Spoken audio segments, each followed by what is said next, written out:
everyone. I am so excited today. I am sitting down with the fresh King Benjamin. He is Kody Brown's nephew, and we are going to discuss a wide variety of topics today. So, how are you, Ben? How are you doing? Thank you so much for joining me today. Hey, Sarah, I am doing really well today. Thanks for asking. I'm excited to be on here and to be chatting with you. Thanks for inviting me on. One of the reasons why I wanted to talk to you is you grew up on the Brown family ranch in Wyoming. And I for did. anyone not familiar with your backstory, could you just give us a brief history of your family's ranch? Yeah. So the Brown family, right? The Brown family that one portion of it has been made very famous by sister wives.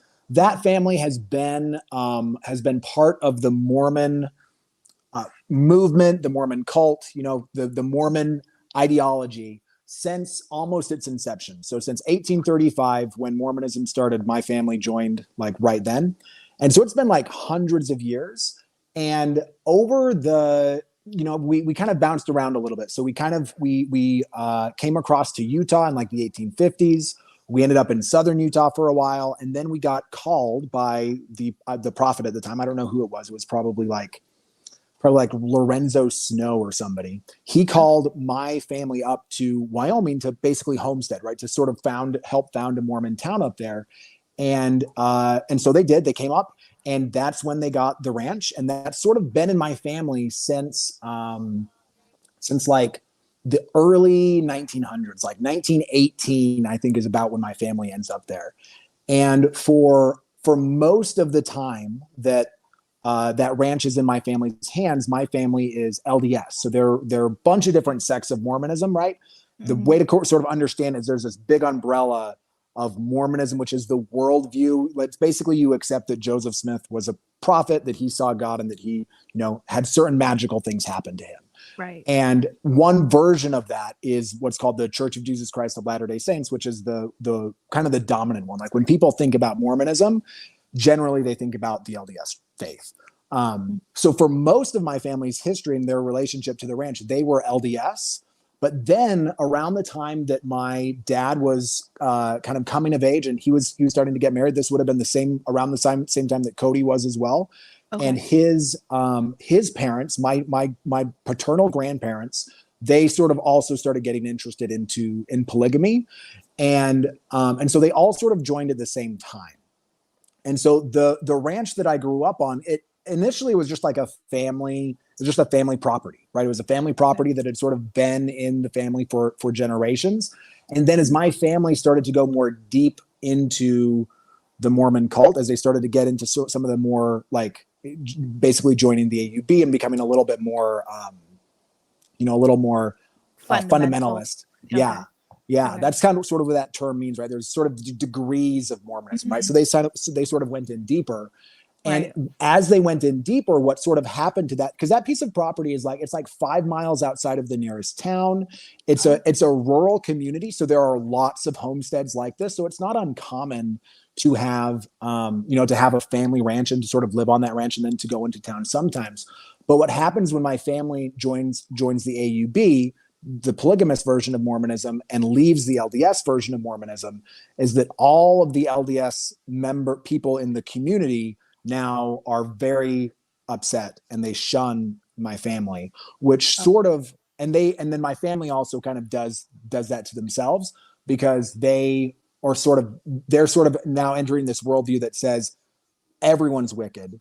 Even the other Mormons, they're not as righteous as we are. And so they're sort of self-isolating. So there's kind of this, there's kind of like this weird thing that happens in the community where the community is sort of hurt and kind of upset with my family for doing what they did. And then my family sort of uses that or experiences that hurt as persecution and sort of as evidence for why they're doing what God wants them to do. Because one of the things that you kind of learn in Mormonism is that if you're getting persecuted, if someone's hating on you, then that means you're doing what's right. Yeah, because God, the devil wouldn't be upset with you if you weren't doing good things, right? Right. So There's Yeah, like go ahead. shunning and self-isolation. Like, Yeah, it's sort of both of those, right? It's this shunning from the community, and then Mhm. this self-isolation, kind of it's sort of a self-isolation, and I would even call it like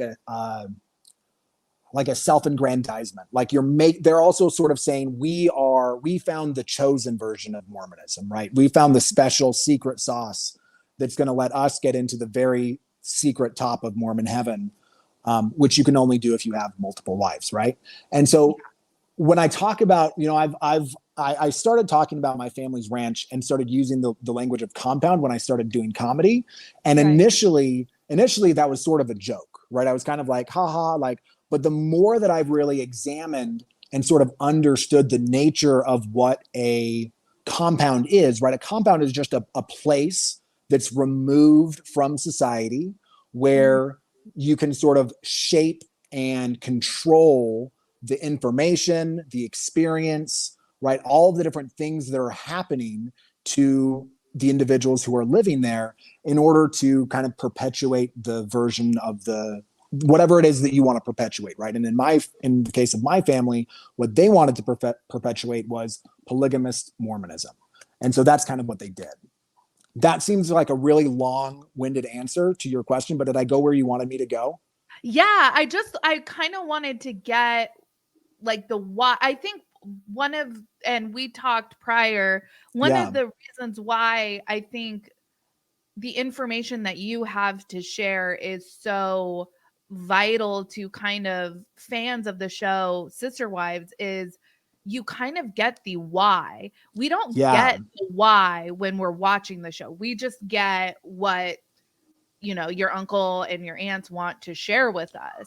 right, But kind of, and to those of us who did not grow up LDS or fundamental polygamous, it's baffling sometimes the choices that are made. right. So you are giving us really crucial insight into the thought process and how we get here and all. And it's really interesting and it's really eye-opening what you have to share.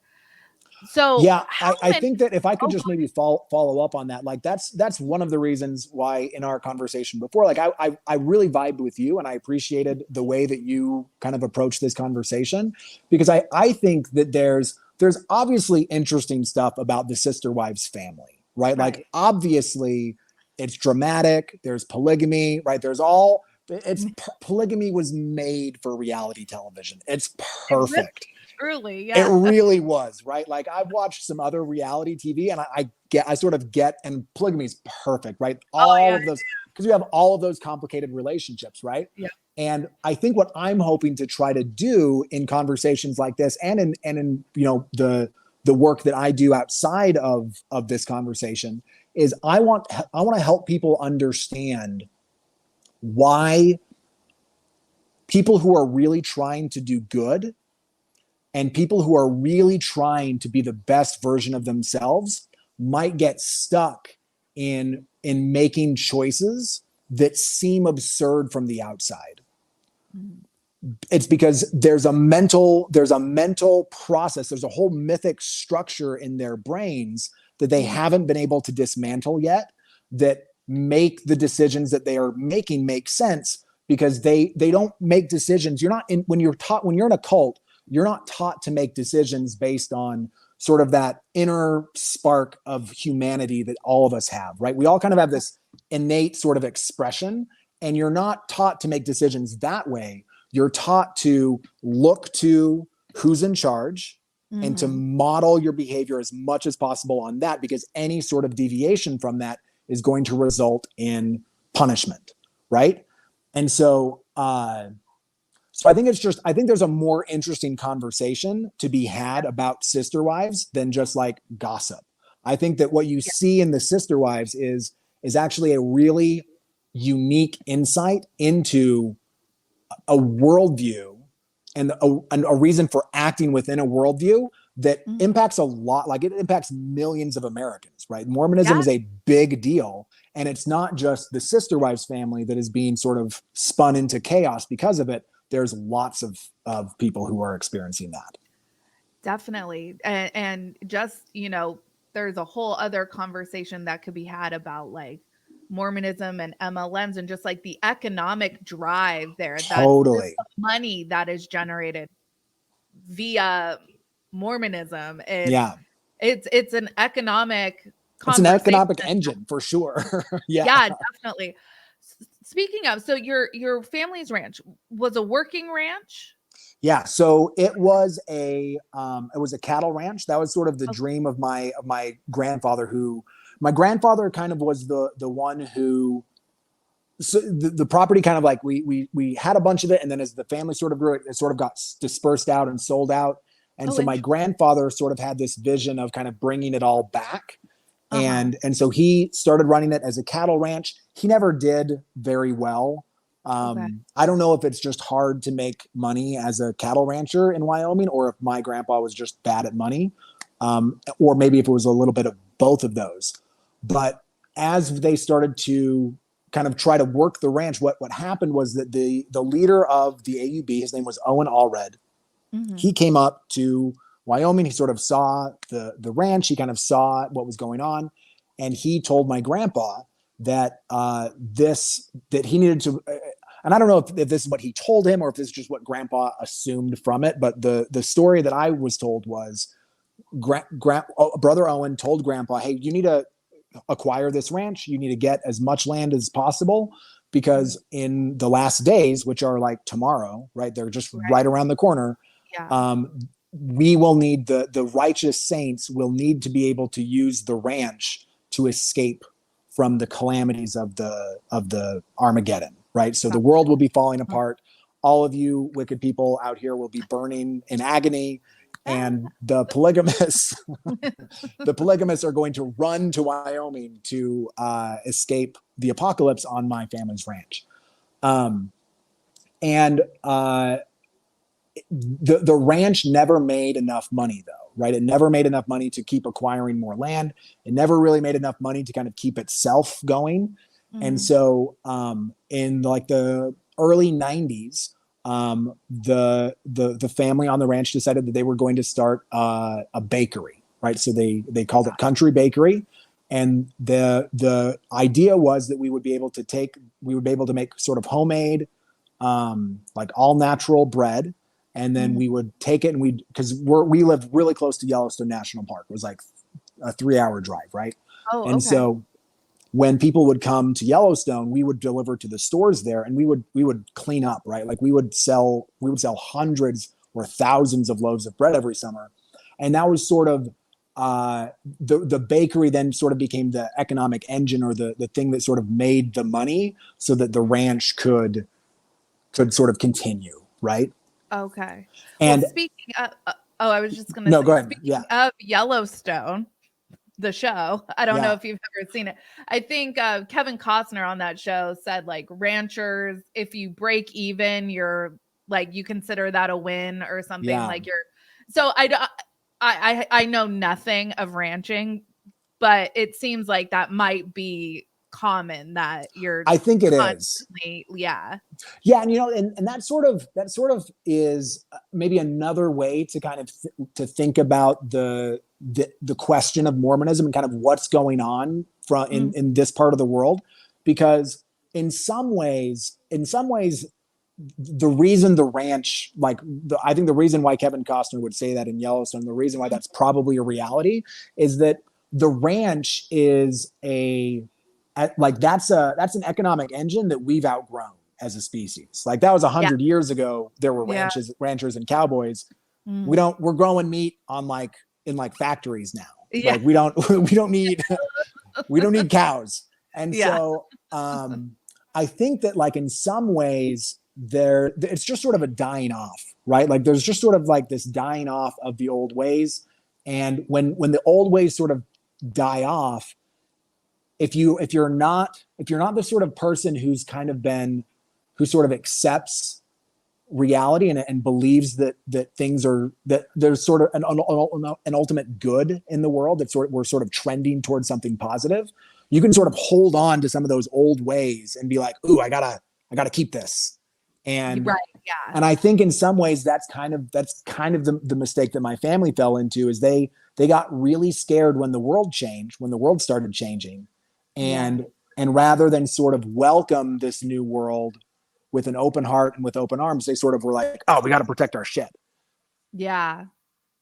How many families lived on the ranch? It really varied, right? So Oh, consistently there was my grandfather and his wives, okay. and the remaining children that he had with my grandma Janelle, who's Cody's mom. So that would have Okay. been like the youngest five for a while, but then it was Okay. like the youngest four, and then three, and then two, and then one, Okay. as they moved on. Okay. And then it was my dad and his two wives Okay. and their children. And then on the property itself, there were other families who lived kind of in the community, and we would all sort of meet together at one person's garage, which Mhm. we later upgraded for like a warehouse in the behind the grocery store in the town, which was Okay. rad. That was like we were moving up in the world. Oh, Um, nice. it was like we upgraded our church. But beyond that, there would be like other family members would sort of come and stay with like a grandparent or something. Like sometimes some of Cody's wives would come and they'd stay on the ranch for a little while. Sometimes another aunt would come. So there was sort of a revolving group of people that would sort of come in and stay for a little while and then leave. But kind of the core was my grandpa and his wives, and then my dad and his wives. Okay, so you guys were like the constants We were at the the constants, right? Like we were the ones. We had trailers there. I almost said houses. Uh-huh. That's why that was. So we had like houses. They were Uh-huh. trailers. We Uh-huh. had like we were sort of a fixed. Like we weren't going anywhere else. We were kind of the home base, Okay.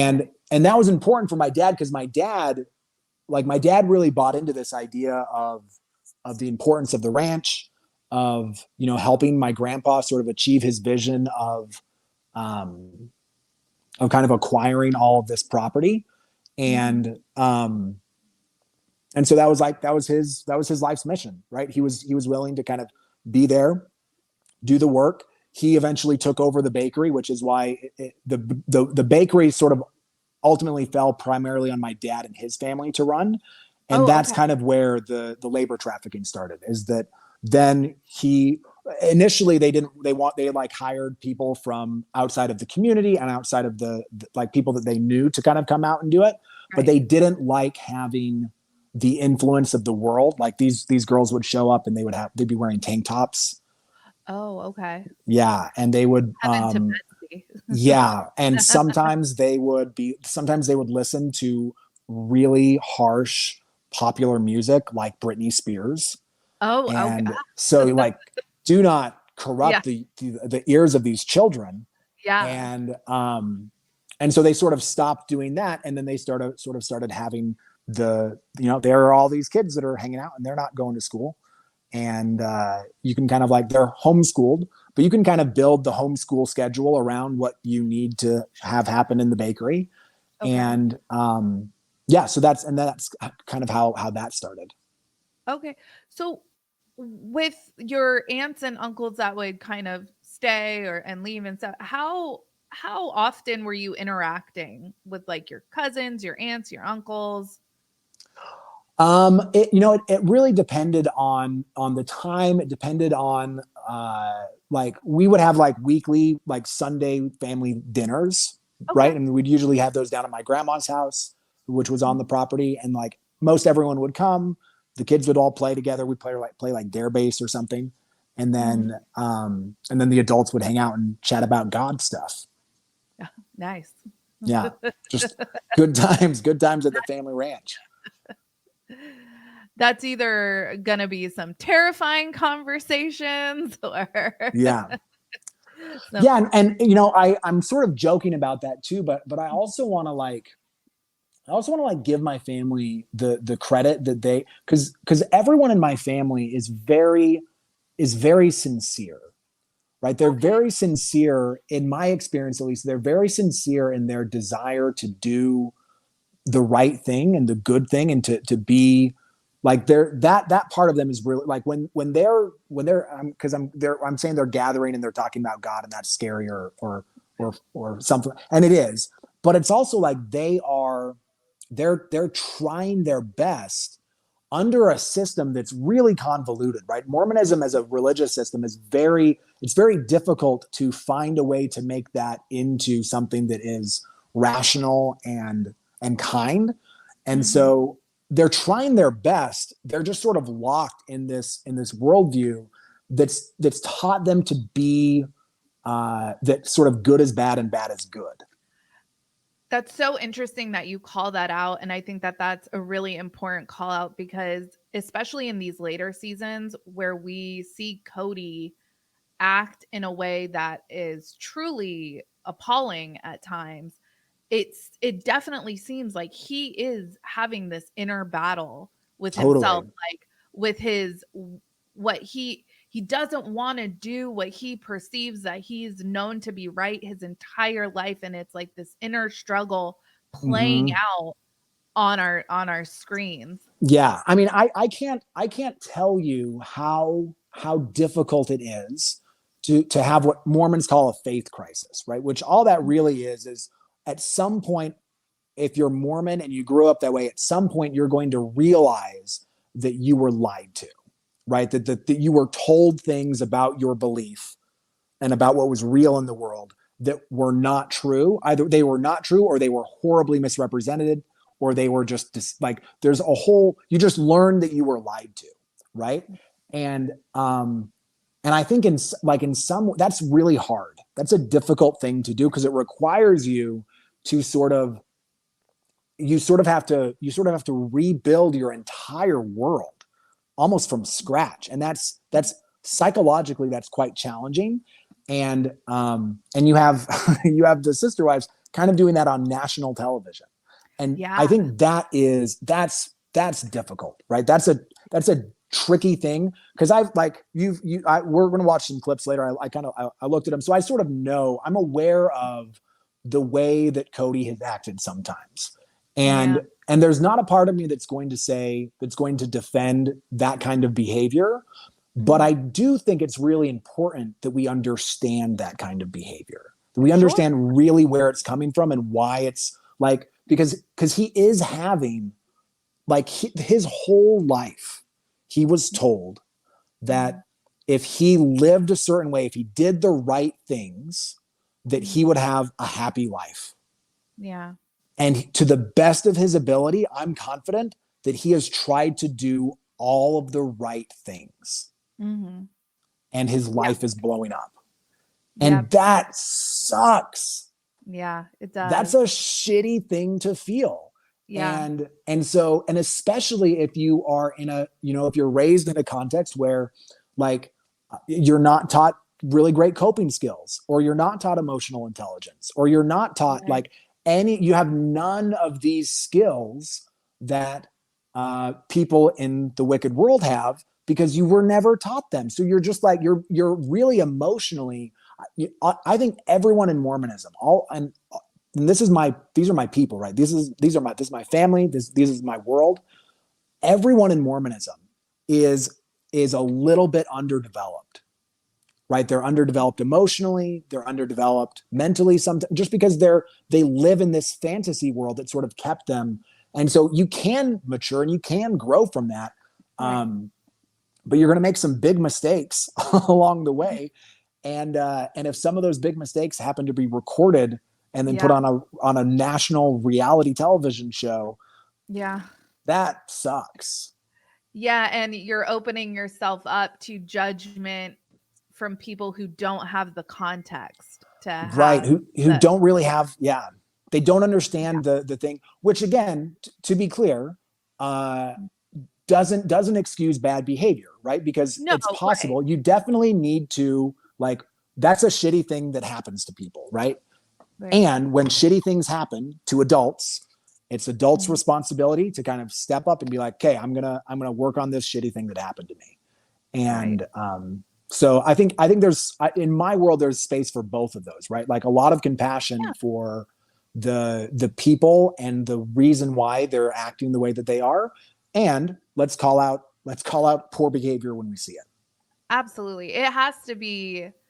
I don't envy the position that you have found yourself in where you are realizing and coming to this acceptance about the way you grew up, and you still don't, I mean, you don't want to like hate your family or anything or create these like tense situations. So I can greatly sympathize, and it has to be just such a tough situation.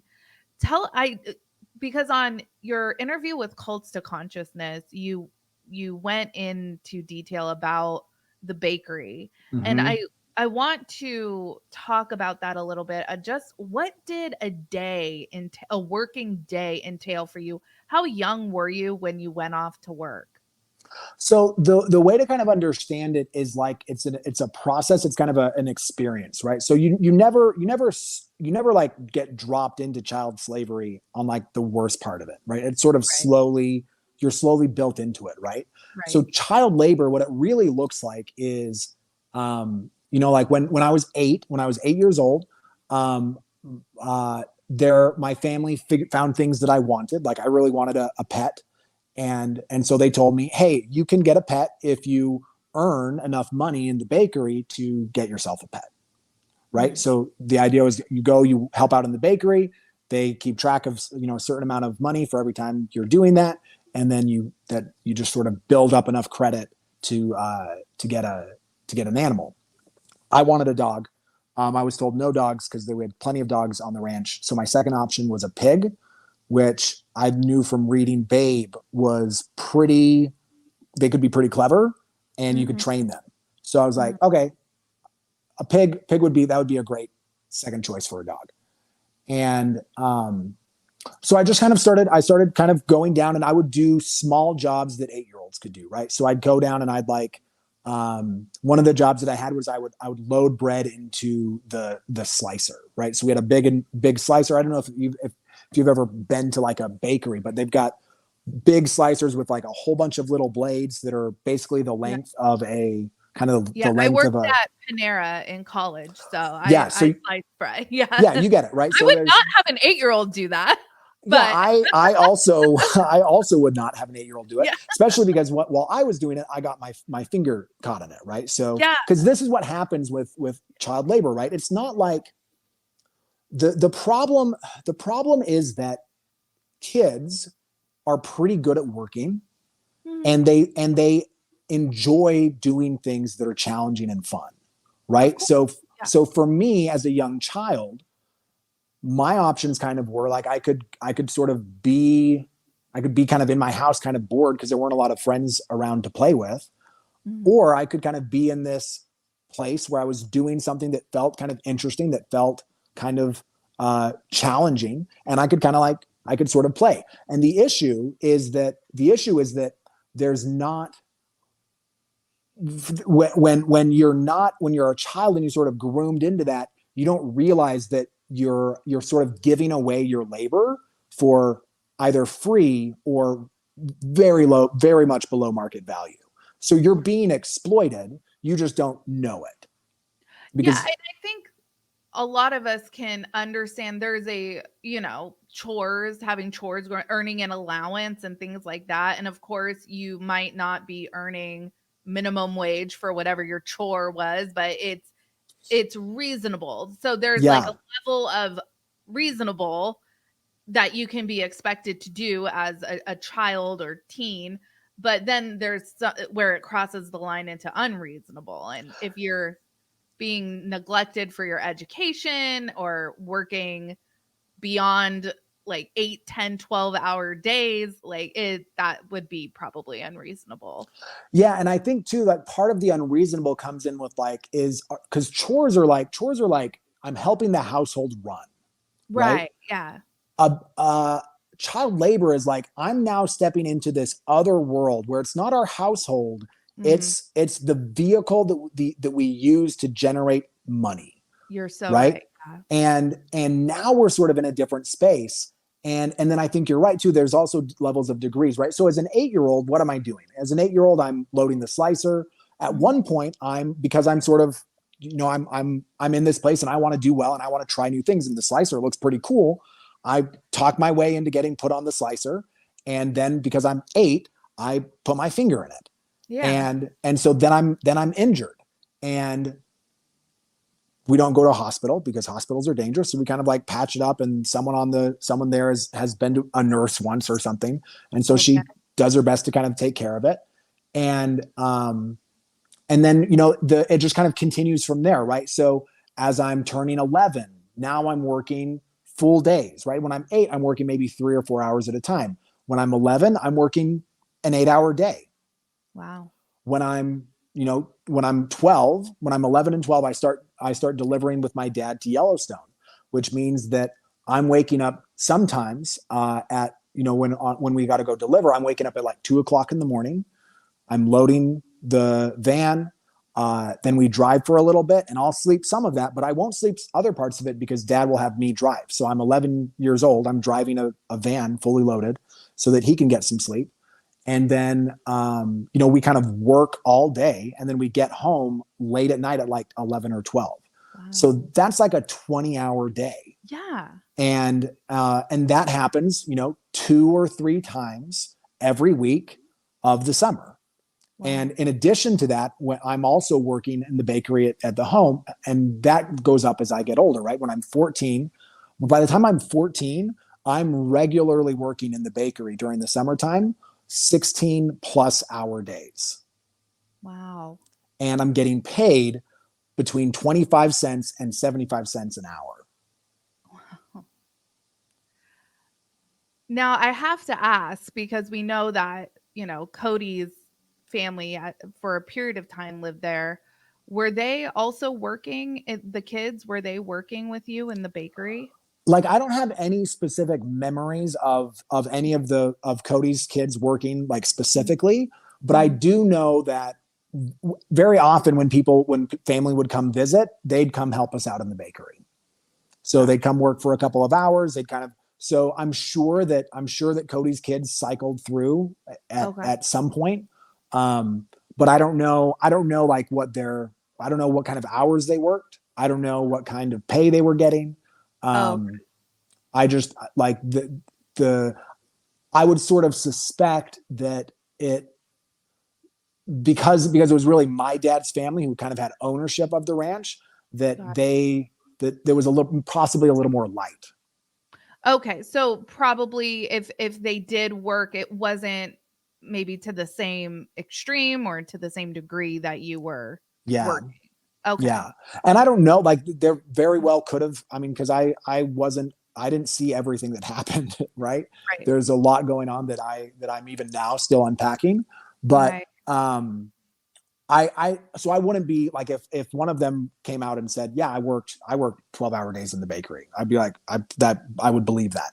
I just don't have any like personal experience that would make me say that they were working on at that level. Yeah. It's hard to go back in the archives of our memories. And all I know for sure, right, is that I was working that way and that my siblings were. Got you.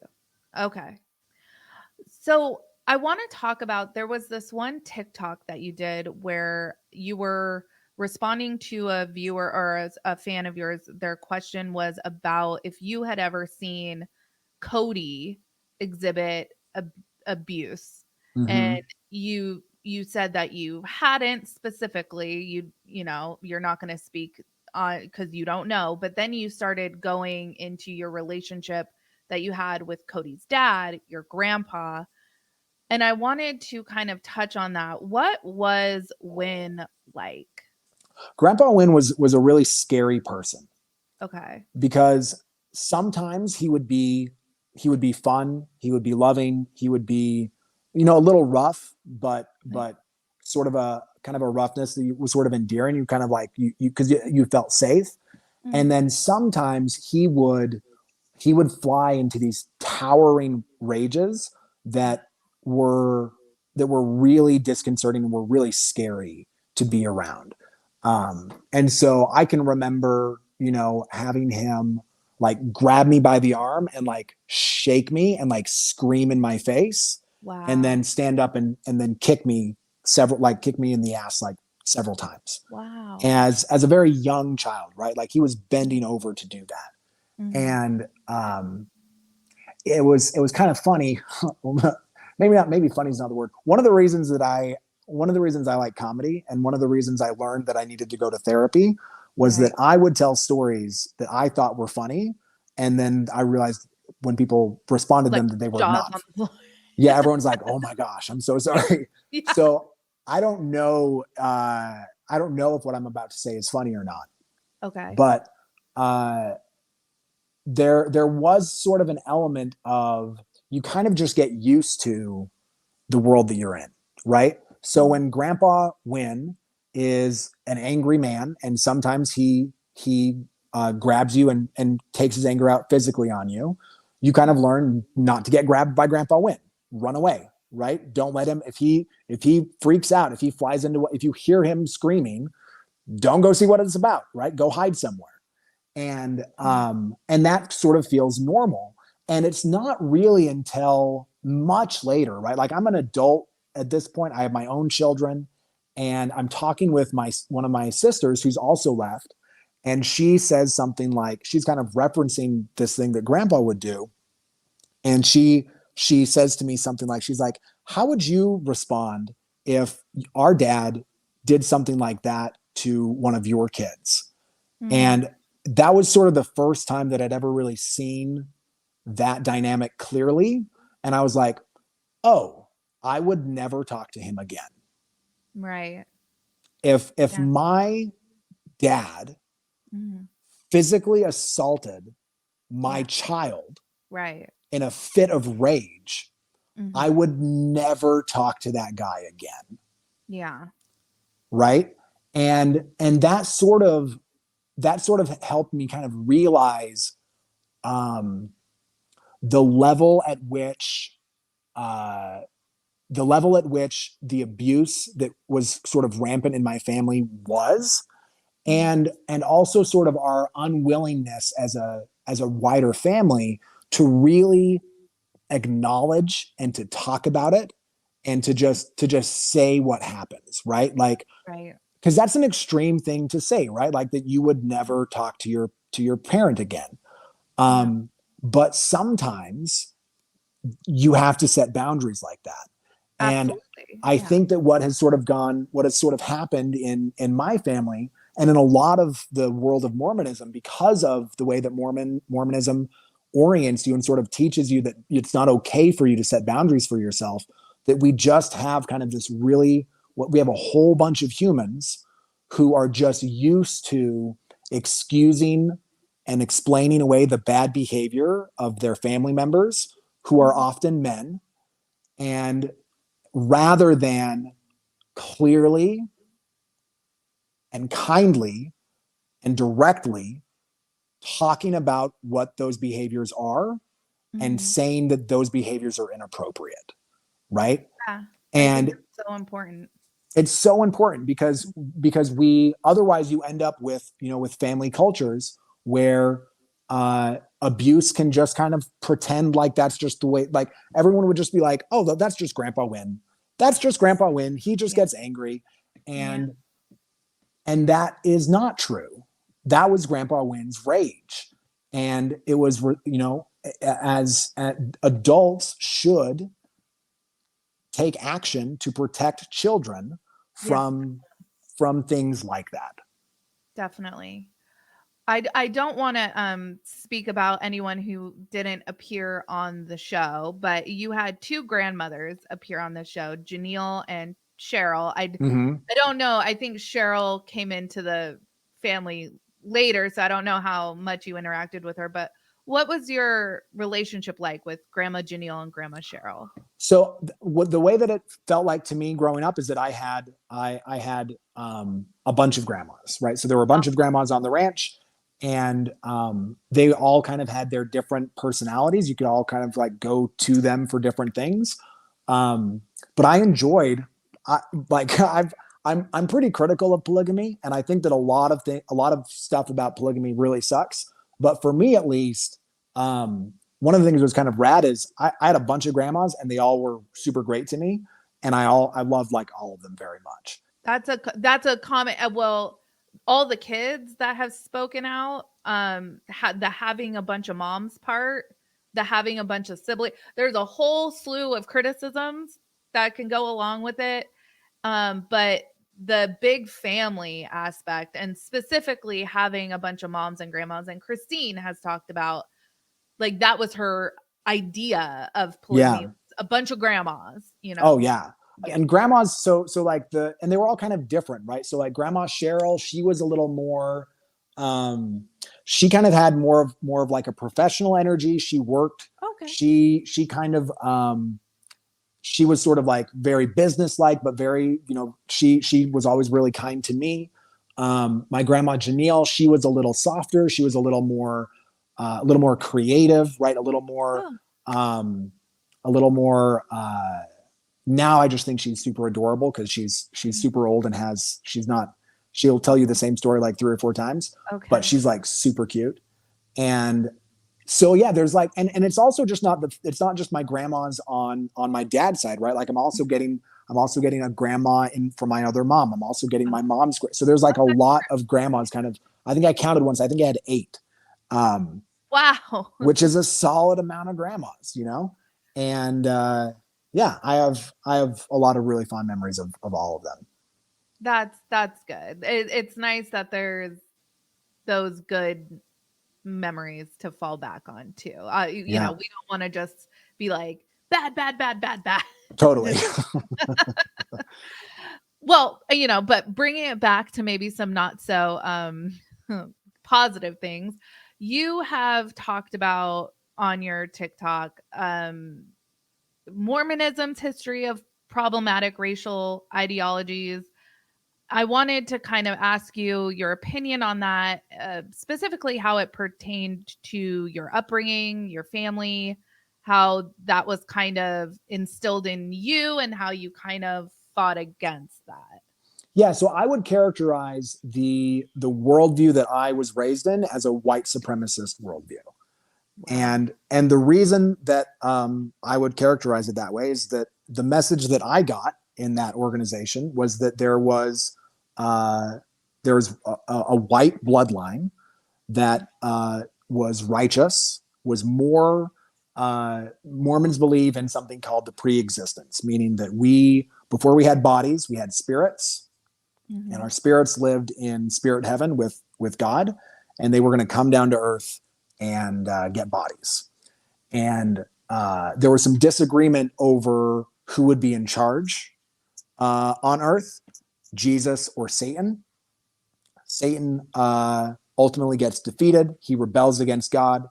He gets 1/3 of all of the other spirit babies to rebel against God with him.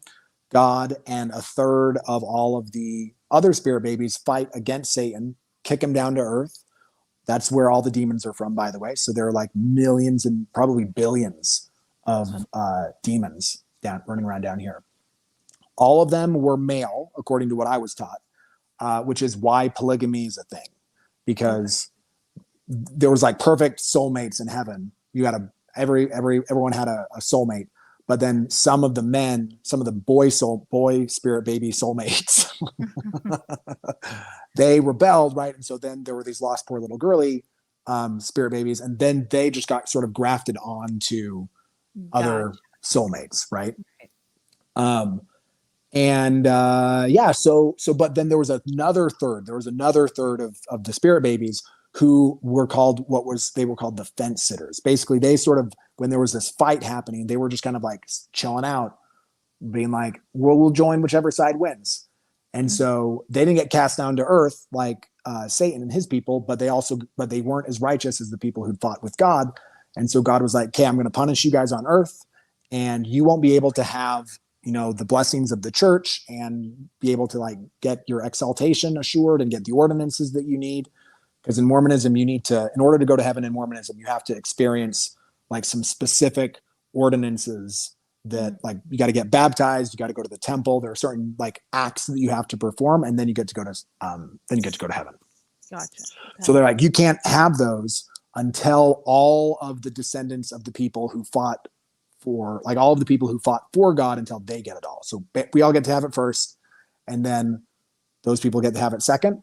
And the way that God decided to let everyone know on earth which group was which is that they made the righteous people white and made the slothful people black, and told you, yeah, so that it's really easy to tell them apart on earth, right? God is a great planner. And so he's like, and then he also bans intercourse between the two, right? So if you mix your seed, your white pure seed, with the depraved and, slothful black race, then you shall also be cursed. Wow. And I didn't know growing up what the word white supremacist, I never even heard that word, right? That wasn't like, we didn't have a class in white supremacy on the compound. The bakery. Right. There's no time. And so I just use that term to describe what I see, which is a worldview that says, hey, the white race is supreme. And we're the best. And it's all throughout Mormonism, right? Like not only is there that instance of skin color being used as a curse, but in the Book of Mormon, which Joseph Smith translated by the gift and power of God by looking at a rock and a hat, which is the best way to translate, by the way. 100%. Laugh, so I'm sorry. You should. Yeah. It's absurd. But that text also says that, that there was a tribe of people who lived in the Americas, and they were light skinned, and some of them became wicked, and God cursed them with a skin of blackness so that they wouldn't be attractive to the white people. And that's kind of, that's a gross thing to believe, right? Like to believe that, and to believe that God uses, to believe that, the number of jumps you have to make here is insane, right? You have to believe that there's a God. You have to believe that there's a God that actively intervenes in the affairs of humans. And then you have to believe that God, not only does he intervene, he actually will curse entire populations of people sometimes. And that when he does that, the way that he does that is by changing the color of their skin. Yeah. That's a really gross thing to believe, right? Yeah. That's textbook white supremacy. And what it really is, because this is sort of what Mormonism did, right? Mormonism took a lot of the really worst ideas of the 1800s and sort of tucked them into a time capsule, went out to Utah, buried the time capsule, and then it just grew in Utah for 150 years.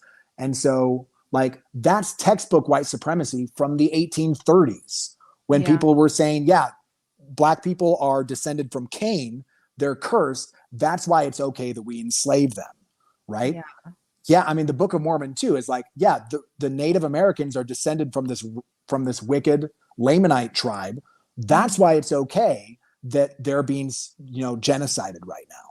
Wow. And which is really sort of the point of a worldview like that, right? The reason why we invented white supremacy as white people in America is so that we could feel good about killing one race that was brown and enslaving another race that was brown.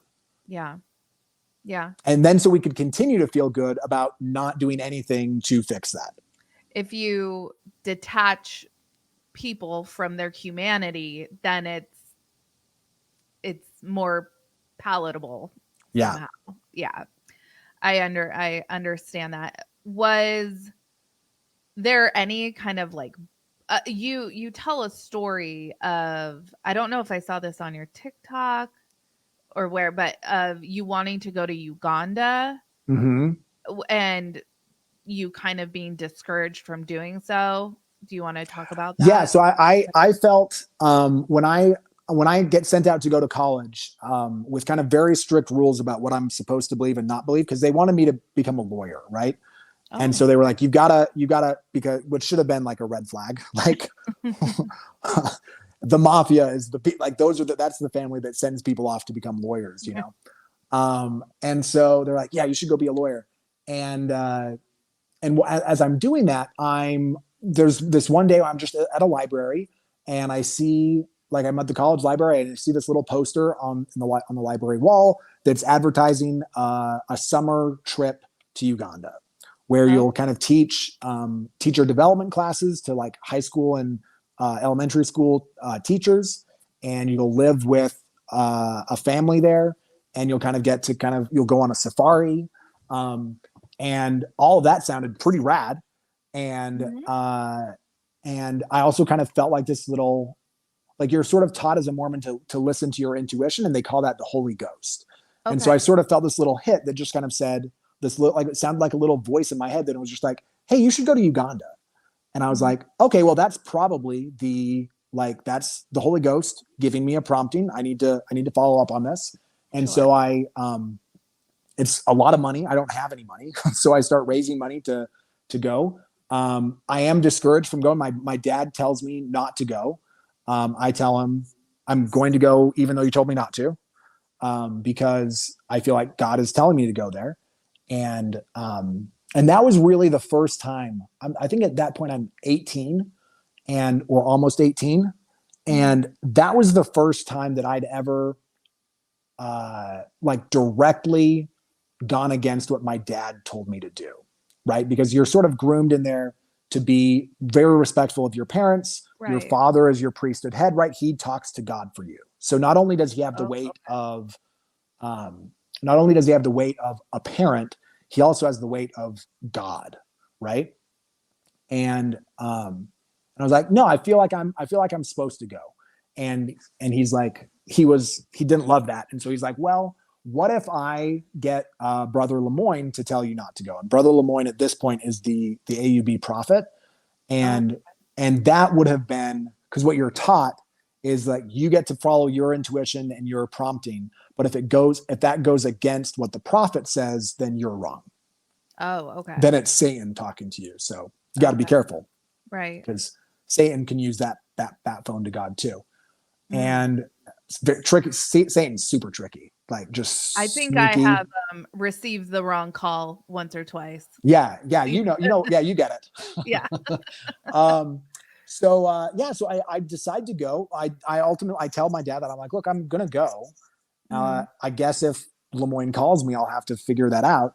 Yeah. And he never calls me. I don't know if my dad just never asked him to, or if my dad just didn't have the pull with the prophet that he thought he did.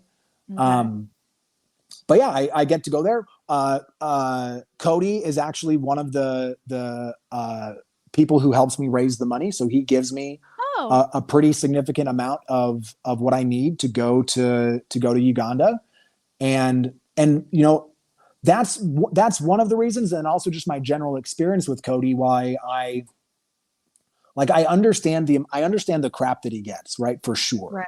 Yeah. And you know he, he the way that I experienced him is that he is far more open and far more like liberal and accepting of people who are different than he is, than my dad for sure, Okay. and than most of the polygamous men that I know.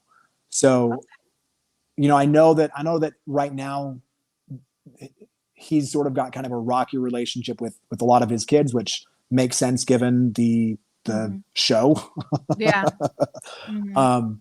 But in some ways, right, like in some ways, uh, what he there's always advantages to disadvantages, right? So in Mhm. every bad thing that happens to us, there's always something, you can always find an advantage in that. And I want to frame it that way because I don't know how I would characterize the experience that my cousins had on that show. Yeah. Um, I would rather just let them talk about Okay. what their experience is. Mhm. And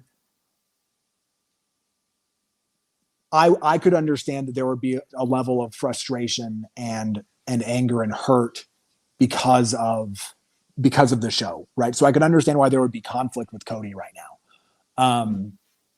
And uh, they they sort of got access to a world that was far more open, that gave them more options than Mhm. a lot of other polygamous kids get. And Mhm. obviously that those options came with costs attached for sure. Right. But I think that's sort of kind of that's kind of the complication that is Kody Brown, is that you guys who are out in the world who have sort of who are only seeing kind of a little bit of the story. Of course, yeah.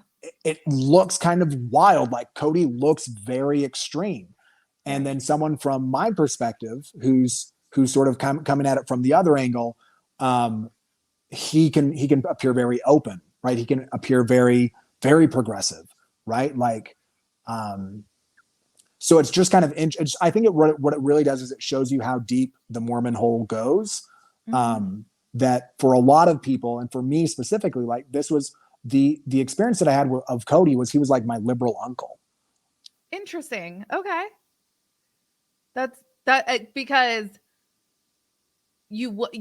I'll just say for myself, perceiving him on the show, that's certainly not the perception I get. I think in his like Instagram bio, he says, "Oh, I took the red pill" or something like that. Oh, totally. Yeah. He's So, for sure conservative. Yeah.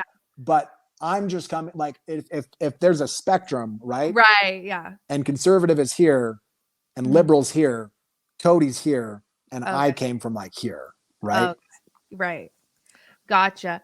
Let's move on and talk about you and your journey and what brought you to making the decision. We've talked about like this term faith crisis. So I don't know what else to call it. What would you call it?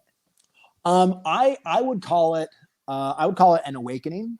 I would call it the faith crisis. That's a decent term for it because you know kind of what it is. But the reason I don't love that term is that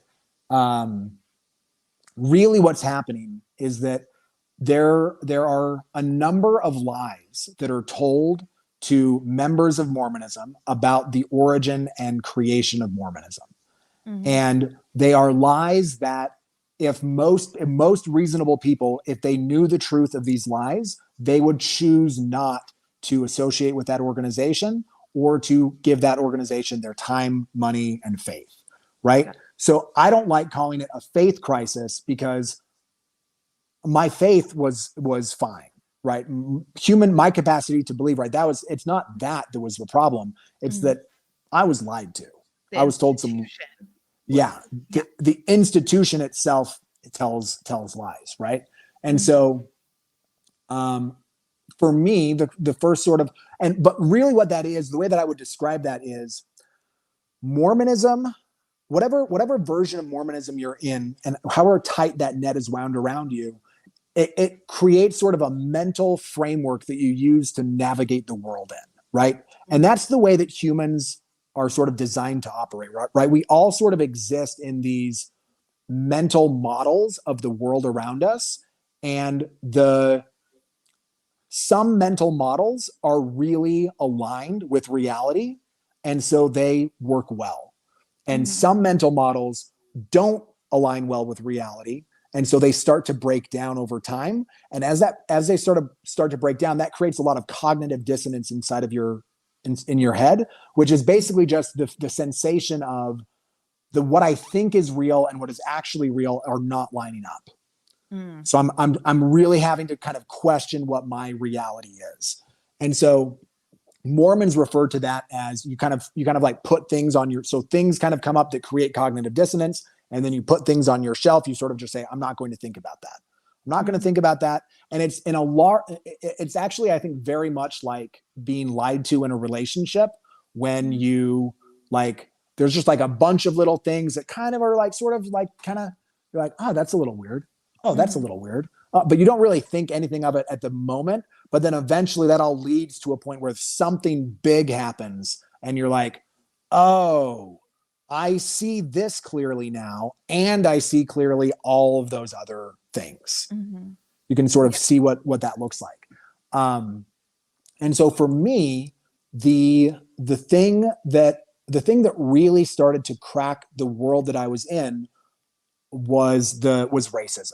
Because there was like, I remember being very young when I was taught about this, like Mhm. 3, 4, 5 years old, right? And I remember that it always felt really gross. So it felt like gross in my body. Yeah. And, but because I'm sort of taught that my body's bad, my body is, is sinful. I have to, subject my body to my spirit. I'm not really listening to that. I'm sort of treating that as like weakness, or I have to sort of squelch that out of me. And so there's this real tension throughout a lot of my childhood where I feel really deeply ashamed for the what I would now characterize as like the white supremacist program that's running in my brain. Um, but I also feel like the reason why I have those feelings of shame is because I'm not righteous enough. I'm not right enough or white enough to really get to line up with that, right? And Mhm. so when I go to Uganda, I mean, this is I go from Wyoming, which has like very few people of color, and a compound like a polygamous compound on Wyoming where there's no one, and and then I'm in Uganda, and suddenly I'm the minority, right? I'm the one that doesn't look like everyone else. I'm the one on the outside, and I'm met with such overwhelming um, just love and humanity in from the people that I encounter in Uganda, and I feel really I feel on the one hand very open the entire time because I'm having all of these connections to people that I've been raised to believe are inferior to me, Mhm. and they're not. Like, I'm not the world, my reality is not matching this roadmap that I've been given. So I'm feeling a lot of this tension, and I'm also feeling quite a lot of shame because I feel like these are I've believed that these people my whole life. I believe that people like this are not as righteous as me. Wow. And now that I'm surrounded by them, all I can feel is that we're the same. Mhm. And if anything, if there is going to be some kind of like hierarchy imposed here, if anything, they're better than me because they're not walking around secretly believing that they're better than me Mhm. just because of the color of their skin. Right. And that really puts me in a bit of a kind of a bit of a tailspin where I'm not. I go home after my time in Uganda. I go back to school, and I'm just really struggling with knowing where where I fit. And I'm also feeling like there are sort of other things that are happening in my world where there are kind of other cracks in my worldview that are starting to show up, and I don't exactly know what to do.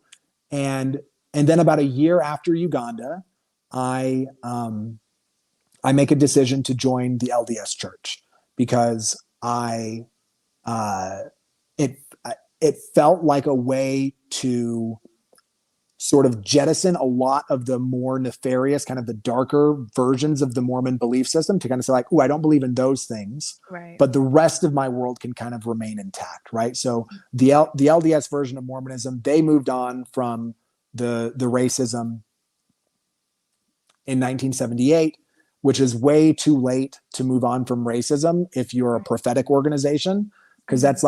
that's like 13 years after the Civil Rights Bill.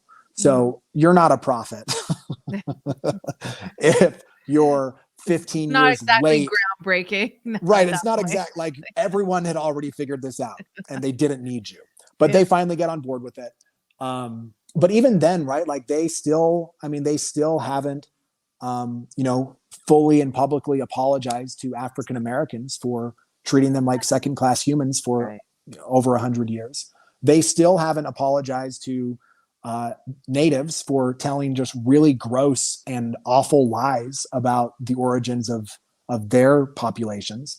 Um, they still haven't disavowed the Book of Mormon for its overtly racist characterization of dark skin. And so they definitely got a lot of work to do. But again, like kind of with Kody as my liberal uncle, right? The LDS Church is sort of like my liberal uncle. It's kind of this place where I can sort of let go of some of the more difficult, gross, like some of the parts of Mormonism that kind of made my body feel kind of yucky. But I can still believe in the Book of Mormon. I can still believe in Joseph Smith, right? I can still have all of these other constructs as part of my brain. And so I do that for a number of years. But the problem is that once you start deconstructing a worldview, you kind of have to go all the way, right? So the LDS Church is riddled with just as many holes and lies and issues as the AUB version. They just dress it up a little nicer and try to make it a little more sparkly. And so after a couple of years in the LDS Church, I learned a couple of things happened. First is I learned about some of the like blatant lies that were told by the person who founded Mormonism, Joseph Smith, and how we know that like we've caught him in those lies. So just one example of that is that he claimed to have these Egyptian mummies and these papyri, writings on papyri. And this was before we found the Rosetta Stone. So it was before anyone could read Egyptian. And so he told everyone, he was like, hey, I can translate these Egyptian papyri. And they're actually the book of Abraham from the Bible and the book of Moses. And since then, we have learned how to read ancient Egyptian. And we've actually translated those exact scrolls that he claimed to have translated. And they are not about Abraham or Moses. They're not about anything like that. They're essentially like a get well card from ancient Egypt, right? Still cool, but still cool. Yeah, still a fun thing to have in your house for sure. Yeah. But yeah, they're not what they say they are. They're not right? religious relics. They're not religious relics. Gotcha. And so there's a number of those things that I learn about, and I'm just like, oh, Mormonism isn't true literally. Like it's literally not true. So maybe, but then at that point, like my entire world is still Mormon, right? I live in Utah. All of my extended family is either polygamous Mormon or LDS Mormon. Like all of the job that I have, the community that I live in, like everyone around me, the world that I'm kind of swimming in is a Mormon world. And so I'm like, well, maybe there's a way to kind of interact with this as a more mythic, right? It's not literally true, but maybe it's kind of figuratively true. And there was a line that kind of really stuck to me from some Mormon apologists that said the church isn't true, but the church is good. And I was like, I could get behind that, right? So maybe it's not literally true, but maybe it does enough good in the world that it's worth, continuing to be a part of. And but what that also meant is that now I had to use my own critical faculties to decide if it was good or not based on its actions. And after just sort of paying a little bit of attention to its actions and the way that it was treating women, the way that it was treating people who were LGBT plus, like it's pretty, you can figure out pretty quick that it's not very good. It's not doing a lot of good for people in the world. And for me, the final straw came when the LDS Church recently published, like in maybe 8 years ago, they published a series of essays on their website that kind of explain why they're sort of explaining away a lot of the issues that they denied for a long time. So for most of church history, they denied things like the Abraham thing that I told you. They denied that Joseph Smith was a polygamist, right? They denied all of these things.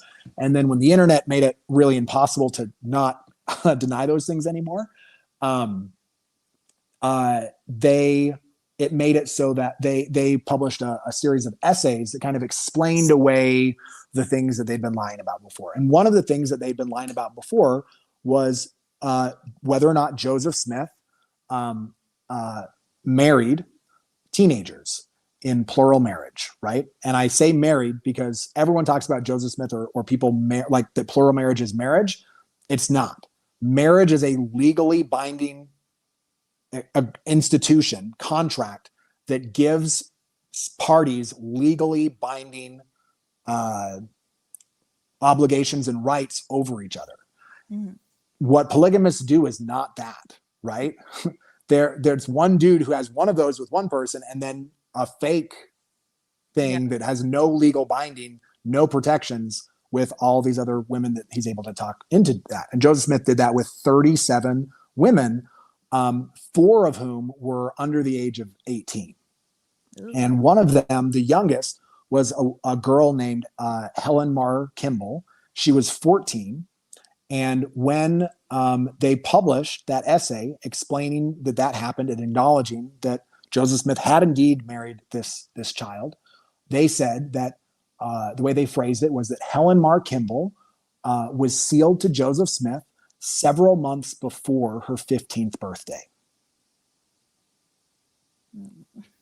which is a really, really gross way to say 14. Yeah. And to me, what it really showed was, not only is this organization not true, this organization is not good, because a good organization would recognize that there's only one appropriate response to the founder of your religion being a predator. Yeah. And it's Joseph Smith did this. He was wrong to do this. Mm-hmm. We unequivocally denounce him and anyone who would do anything like this. And we sincerely apologize to anyone who has been preyed upon or mistreated using this as justification. Mm-hmm. We're sorry that we didn't tell you all about it sooner. Yeah. Right? That's the only way to really respond to something like that. And they didn't. And so that's when I realized that that organization has no interest in, they care very much about being perceived to be good. Mm-hmm. They have very little interest in actually doing the work to be good. That is so unfortunate to have that kind of awakening. And I'm curious, what is your relationship like with your immediate family today? So it sort of depends on who the family member is, right? So I have a number of family members who have who've kind of followed me out. They've also left Mormonism entirely. I'd say I'm pretty close with them. We have a pretty good relationship. That's awesome. Most of my family is still very Mormon, and the relationship with them is pretty strained because it's difficult to care very much, to be very deeply invested in the Mormon myth, and to have positive relationships with someone like me who's pretty outspoken about the problems with that. Right. With that, it's just, I'm saying mean things about something that's important to them. Yeah. And mm-hmm. That's hard to hear. It sucks. I get it. Absolutely. I did want to talk about, because I failed to mention this at the beginning. I wanted to open with this, but you are blowing up on TikTok. People are clamoring to get your opinions on all things Sister Wives. And you're also a stand-up comedian. So you have this humor flair to all your answers, which makes a lot of it palatable to digest for us. So let's talk about kind of your stand-up comedy. You are an author. You have a book, which you kind of hinted at with the story of the pig. Isn't the book called Your Dad Still Owes You a Pig? Yeah, that's the reason why, is that gotcha. he hasn't paid up yet, but I don't want a pig anymore. Yeah, so comedy was something that I learned about, later in life. I didn't see a stand-up comedian until I was, I think, in my early 20s. It was while I was at college. I saw someone had a tape for Brian Regan, and I thought Brian Regan was hysterical. I'd always been more focused on things that were funny than things that were serious or sacred. And I would get admonished quite often as a child for making fun of sacred things. Mm. But for me, at least, I think, making fun or laughter or comedy, like mockery, is almost the highest form of sacred, I think, because there's something about the human capacity to laugh at things that are dark and scary, and suddenly they're not as dark and scary anymore. I can totally appreciate that, for sure. Yeah, some people. So there's this this psychologist. His name's Martin Seligman. He kind of is one of the founders of like the positive psychology movement. And one of the pieces of research that he did that I really loved is he took a team of like 50 social scientists, and they researched every world religion, every major world philosophy, like everything that humans had ever created to try to create a system of values for humanity. And they asked the question, is there a categorization of common values that all humans hold? And they came up with 24. They said there were 24 virtues, and then they had categories of those virtues into 6 kind of value trees. So like virtues of courage, virtues of humanity, things like that. And they listed humor as a virtue of transcendence, meaning that humor is a transcendent value, just like awe, just like prayer would be considered that too. Like that humor is actually something that allows us to kind of rise above whatever it is, and to get space from it. And I love that, because I feel like there's a lot of darkness in the world right now. I feel like there's a lot of darkness in my life, right? In my family history, in the life that I've led. And I refuse to let darkness be the one that defines what my story is, right? So my story was never a tragedy. It was always a comedy, because that's what I choose it to be, right? I'm choosing to find things in this world that are kind of funny, and then also to kind of use that attention, right? Because Mormonism is fascinating to people for some reason, especially Mormon polygamy. And I think that one of the real tragedies of the fascination with Mormonism in the entertainment world is that there's literally hundreds of millions of dollars being generated on the public's interest in that, and almost none of that money is going towards helping victims of that world, right? Like there are real victims of that. Like I'm a real victim, and that's not to say like I'm living life from a place of victimization, but something really bad happened to me. Right. I was labor trafficked, and that has come with financial costs. That's come with mental health costs that I will continue to pay probably for the rest of my life. And there are literally thousands of children who are just like me in that world, who are continuing to kind of exist and to grow up. And they're not all having the exact same experience that I had, but they're all having a similar experience. They're not getting the care that they need. They're not getting the emotional or mental support that they might need.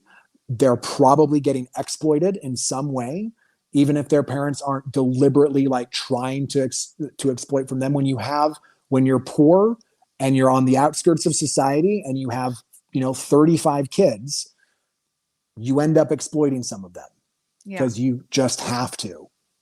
And so for me, there's kind of a very lovely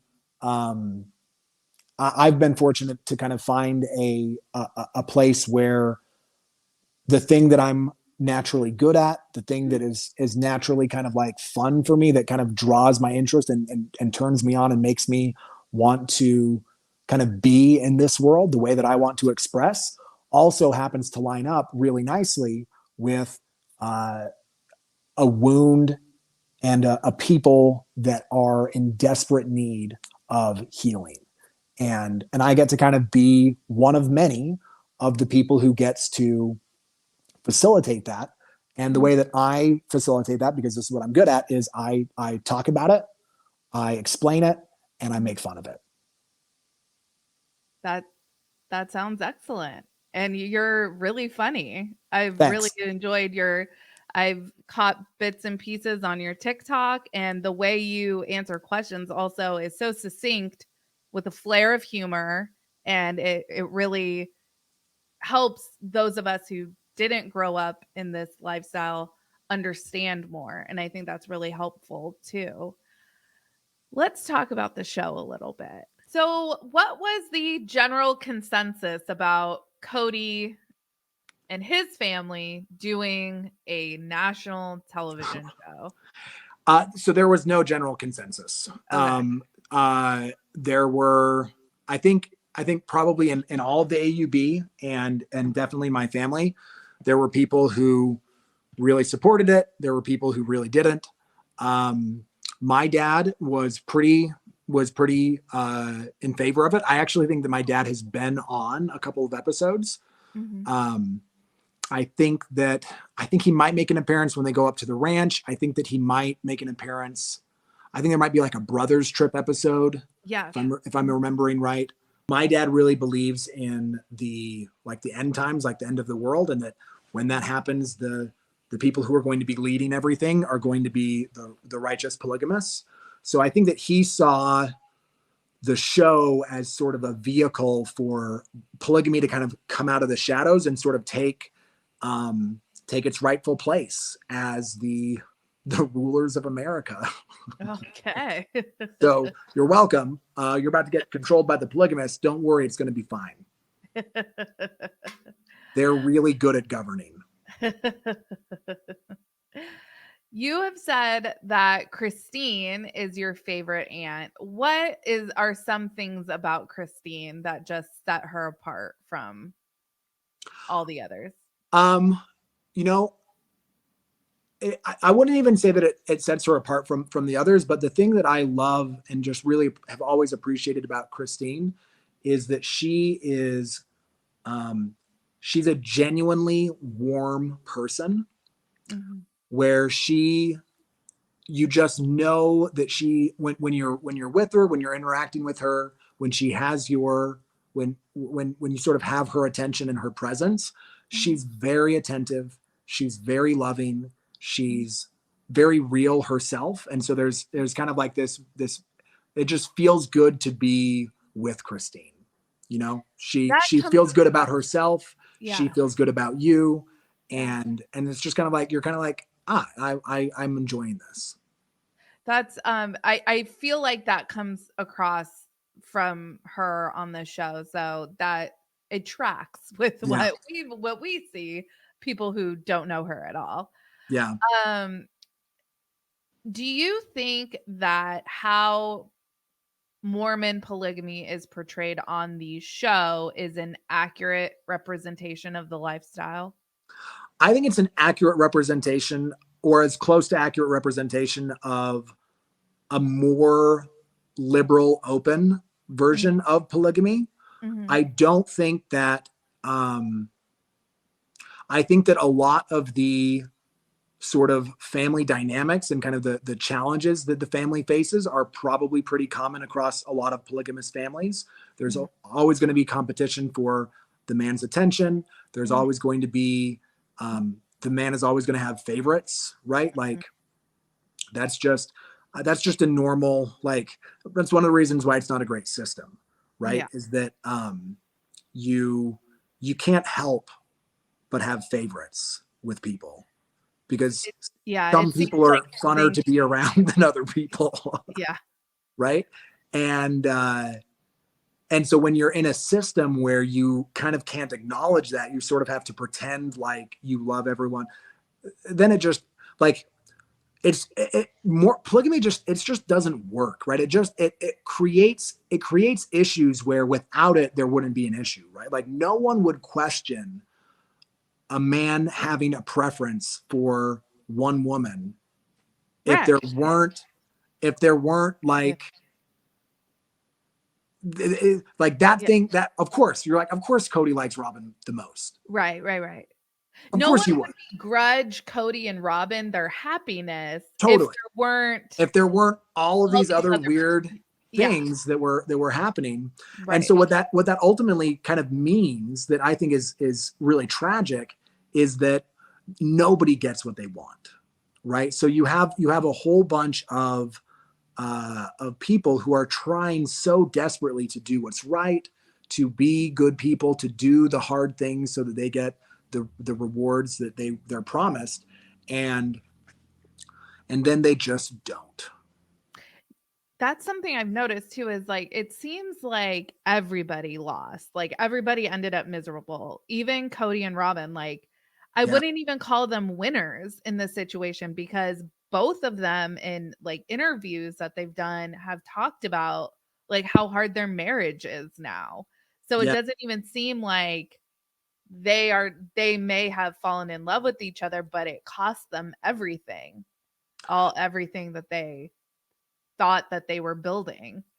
So Yeah. it's really interesting. I sent you some clips that I wanted to get your reaction to because they really, I think, highlighted kind of Kody's like inner struggle. And Mhm. I just wanted to get your take. So this one, just for context, this is from season 15 when the family had just moved to Flagstaff and they sit down.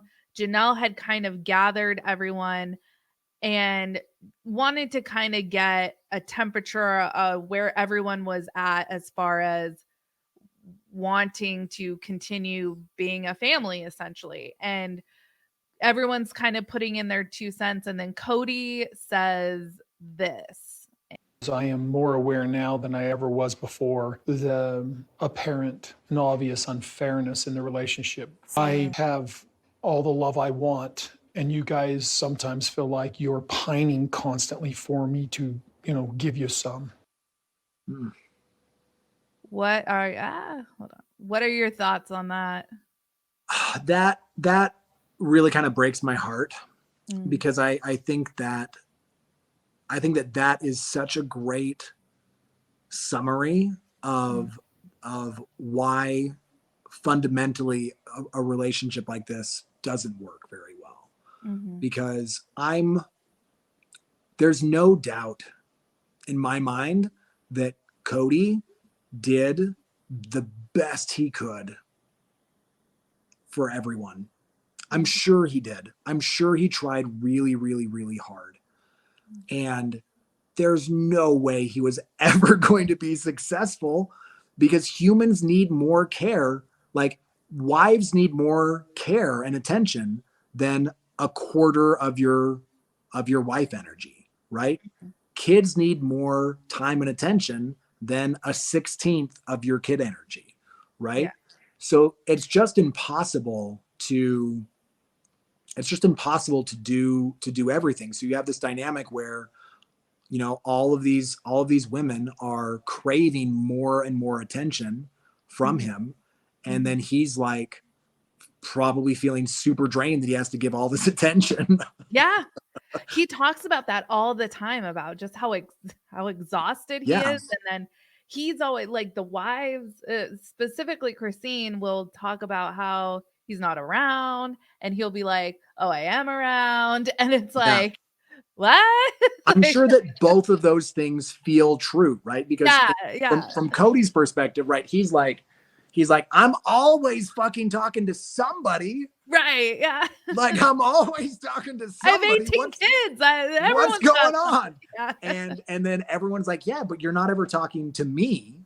yeah, And that, is, I think that is maybe the crux of maybe the crux of it, where in polygamy, right, it's more of a numbers game, right? It's about how many wives you have. It's not about the quality of the relationship you have with the wives.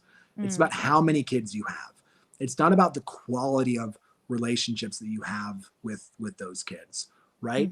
So it's less about, it's less about cultivating an intimate connection with another person, whether or not that person is a partner or a child, and about all of the beautiful ways that we can be intimate with each other in those relationships.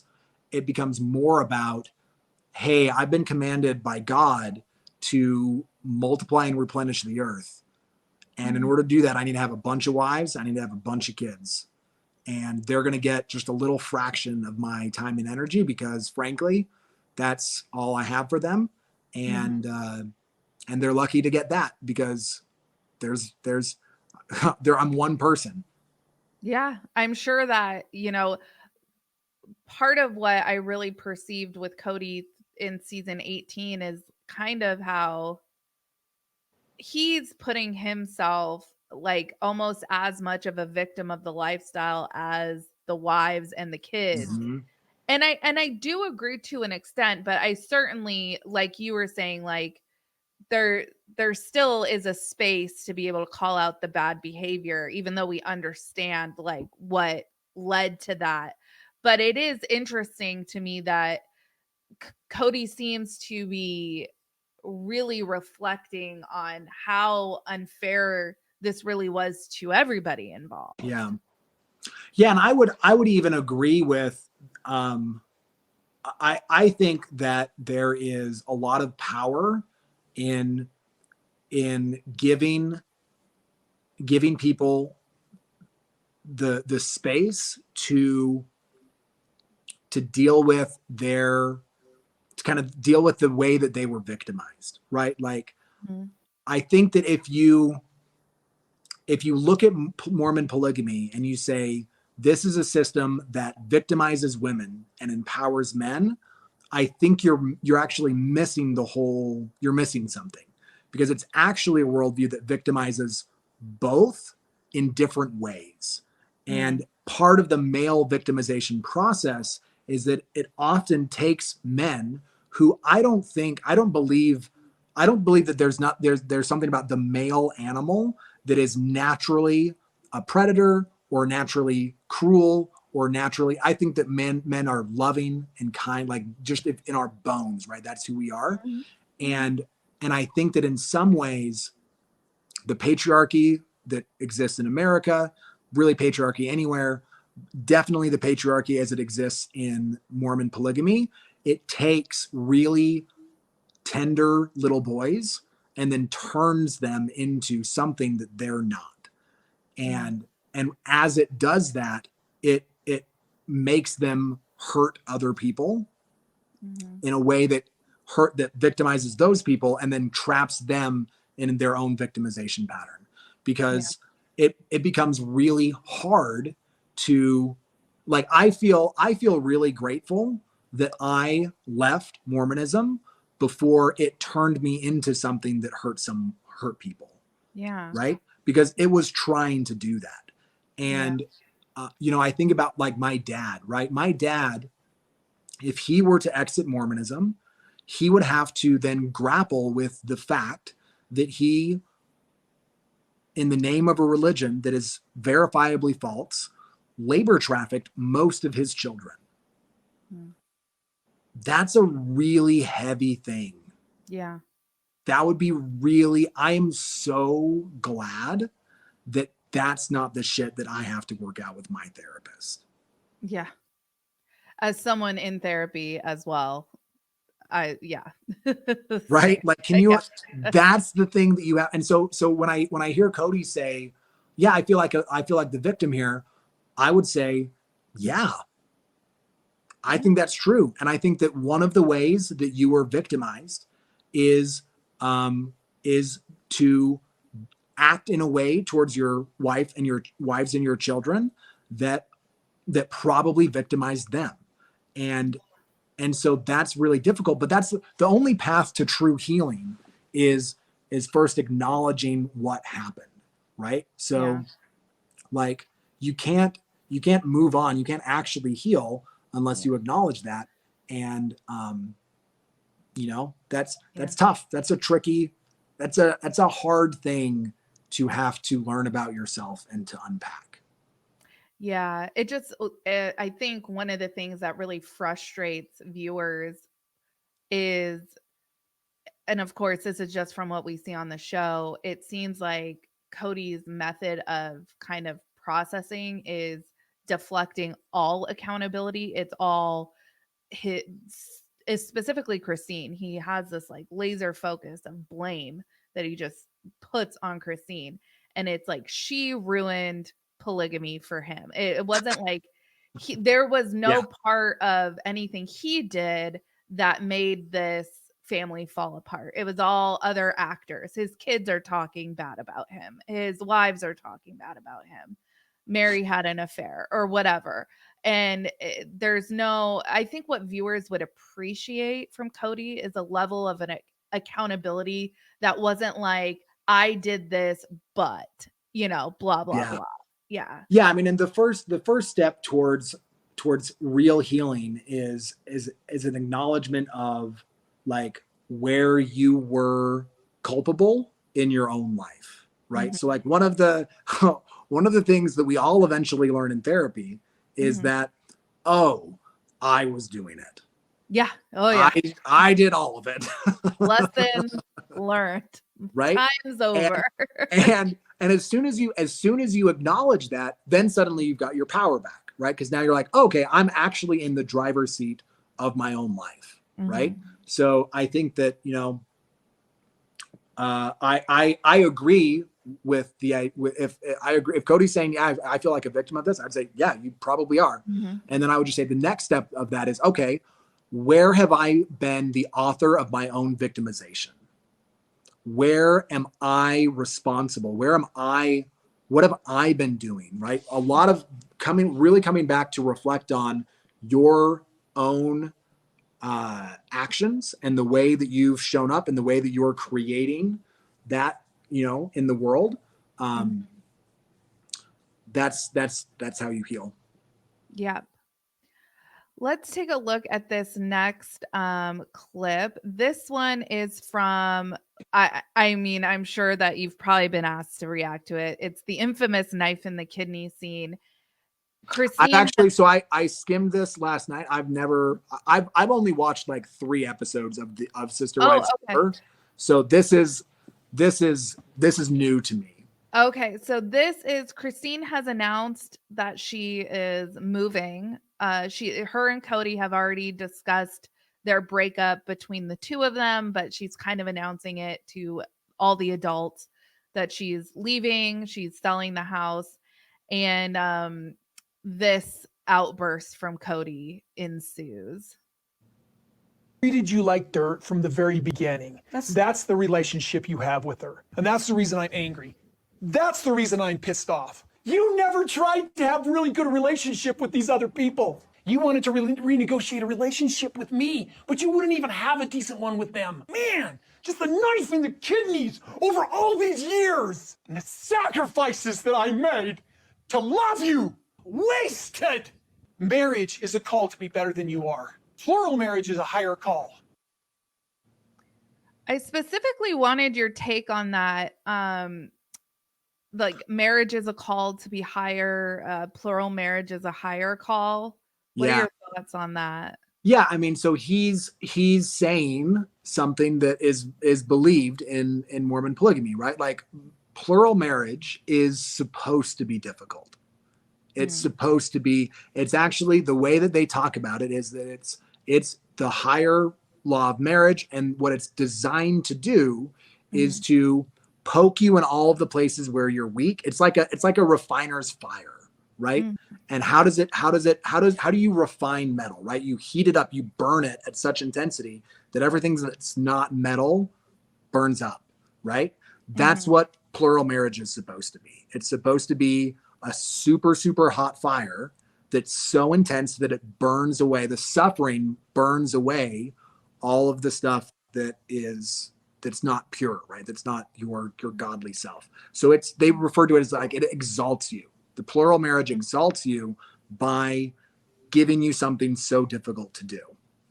And what's absurd about that is that they're not wrong, right? Like it is true that when you do hard things, you get stronger.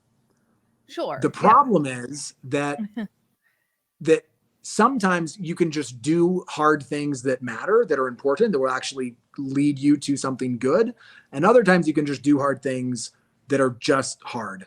And then the benefit, there's never any benefit to them. And that's where plural marriage is, right? Like they're not wrong. It's really hard. Yeah. It's really hard.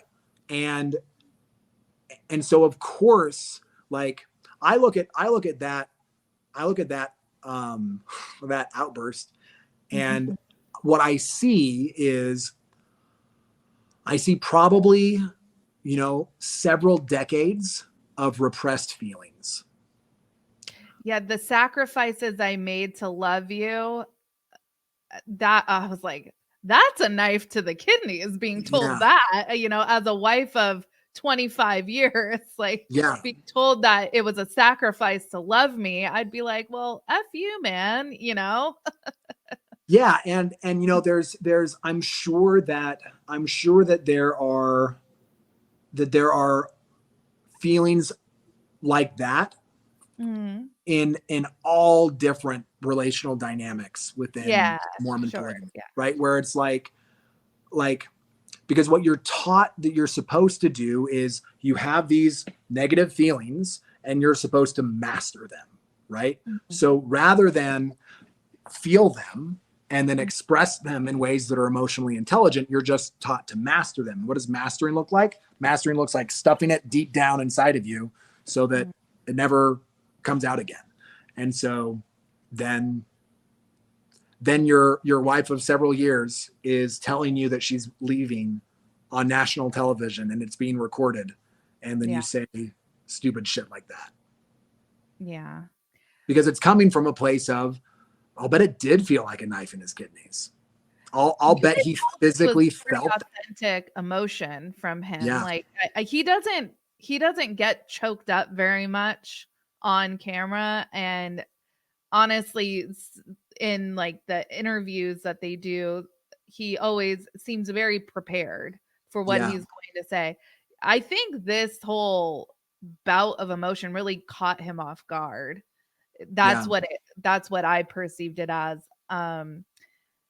This next moment was this just past season. This was the season finale of season 18.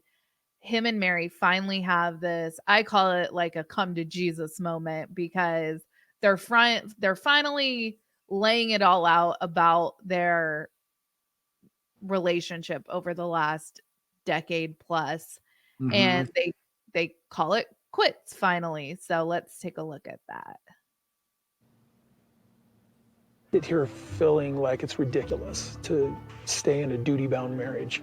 The hardest thing is accepting that it's not going to go back to a place that works for what you're looking for. I'm not going to make somebody act how they don't want to act. Oh, the act is easy. The act is easy. The act is obvious. What's the act? What are you saying? Just performing my duty as a husband. And I am not going to be a duty. And it wasn't an act, it was performance. I am willing to fake being in love with Mary, doing my duties as a husband, if I need to, for the sake of whatever. I don't want to, but if you're going to insist, then we will. Kody and I disagree on this, but I don't think that he has.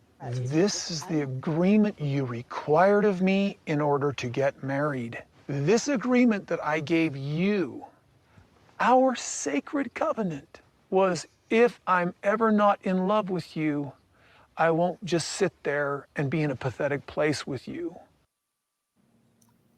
There was a lot to that. There's a lot in that. Yeah, there's a lot to unpack there. What made you chuckle? I love when people just say the thing that needs to be said Mhm. and that's obvious to everyone. And I just loved it when Mary said, the act is obvious. Like, And then yeah, Kody had a kind of mince where like it wasn't an act, it was a performance. Like, yeah. okay. And you know, and I get, like, again, I can see, you know, when I can see the pain of both sides, right? Mhm. Like Mary, she wants to be loved for Yeah. who she is. Yeah. She wants to be adored. She wants someone who isn't showing up to be with her out of a sense of duty, right? Of course she wants all of those things. She deserves all of those things because she's a human and we all deserve those things. Mhm. And then you have Kody, who's been told, hey, you gotta be this kind of spouse in order for you to for you to be a good and righteous man. Mhm. And it sounded like what he was inferring was that him and Robin had some kind of agreement when she joined the family. What did you Yeah, think of that? I don't know, but what it sounds like to me is that there was some kind of agreement that where maybe Kody wouldn't just like walk away from the relationships of his other wives, that he would like actively invest, that he would like, it sounded like what he was saying was, I promised you, Robin, that I would try to make this work with Mary when you joined the family, right? Mhm. Um, that's part of the agreement that polygamous men make, right? Like when a new wife joins the family, there's this expectation that, yeah, she's going to get a lot of new attention, right? Mhm. Um, and it's going to be important for him to continue to, show up in those other relationships. Um, it just makes me sad. Like honestly, all of that just makes me really sad for the humans who are part of my family, Yeah. who have only ever really been trying to get what all of us want, which is Mhm. love, connection, a feeling of like purpose and mattering in the world. Yeah. And I'm really sad and I'm really angry too that uh, that my family was handed such a shitty instruction. It's like such a shitty manual to try to Yeah. make meaning out of life, because life is really hard, right? Like Yeah. the world is a difficult place. It's Mhm. challenging to navigate it and to find connection and meaning and purpose. And we need those things as humans, right? Mhm. Psychologically, we need to exist in spaces where we're connected, where we feel like we belong, and where we feel like we're making some kind of worthwhile contribution Mhm. to the world, right? Humans, we desperately want to be loved and to feel useful. Mhm. And it's really unfortunate that that my family and so many other families were given a roadmap and how to be useful and connected that is such bullshit. Like that is just so under just so ill prepared. It's so not, I don't even know what I'm trying to say. It's like so far below the standard of a good and useful worldview for understanding the world. It just creates so many unnecessary problems for you. And life is hard enough without polygamy inventing unnecessary problems for you. Yeah. What did you think of Robin and her like I had to edit the clip a little bit because copyright and all that. But she would like throughout this whole conversation, which was like I don't know, like 10 minutes of the episode, um she would interject and almost try to like talk over Kody. Mm-hmm. Um like, oh, well, Kody really means this, like almost speaking for him. And Yeah. in that clip that I was able to keep in, it was like she says, well, Kody and I disagree, And that prompts him to say, like, if I was ever in this pathetic place with you, we wouldn't like hold each other. What I took that to mean is that Kody had a conversation with Robin about the state of these other marriages before she came into the family. And she knew that these relationships were not in a good place. And she didn't want to be like Mary in the future. Right. Yeah. Yeah, I have no idea. I can definitely see how you would that Yeah. looks like a picture that could be painted. I have no way of knowing if Right. that's Yeah, true yeah, or yeah. not, you know, and Yeah. if he were, you know, if he were going along with sort of standard doctrine, I guess, or like the way that there's sort of advice about you know, how to treat your wives, he wouldn't have done that, right? So the way that you're sort of trained as a polygamous man is to kind of keep these things separate. So I don't know if that's the path that he took or not, but I will also say that humans are really, really clever when it comes to figuring out the social dynamics that we are surrounded in. So even if Kody never said a word about his other relationships to Robin, it wouldn't have been that hard for Robin to figure it out. Right? Like we can kind of, just like it wouldn't have been that, like you can, if you pay attention to people, they'll usually tell you exactly everything that you want to know about them. Definitely. This has been so eye-opening, and I so appreciate you giving me a couple hours of your time to talk about all of this. I will link everything. I will link your book, your website, all your socials, so people can find you easily. But just where can people find you, just verbally, so we know? Yeah, so the best place to follow me is TikTok or Instagram or both, and I'm the Fresh King Benjamin on both of those platforms. Okay. I do have a website for comedy. It's called it's thefreshkingbenjamin.com. If you go to that website, you can join my cult, which right now is just an email chain, but before long it will be the most powerful cult that Mormonism has ever seen. And just so that everyone feels good about joining my version of the cult, I'll just let them know that I claim to be the one and only true prophet of Mormonism. Okay. And the reason that I claim that, there are a bunch of reasons, but one of them is that I'm the only prophet of Mormonism that will tell you the truth about Mormonism, which is that it's made up. And so if you want to join my cult, which is all about how Mormonism is made up, you can do that on my website. You just sign up for my email, and then we get to have a lot of snarky fun together. Yeah, I've got a little ebook that you mentioned. It's also on my website. It's My Dad Still Owes Me a Pig. That is, I've changed names, obviously. So I'm not using the real names of family members in there, but okay. But it is as accurate as I can remember, right? It was sort of my first step into writing, and it kind of tells the story of what it was sort of like, what it felt like as a child to be in that world. And if you buy that, then I have money for therapy, which is my favorite thing to spend money on. Yeah.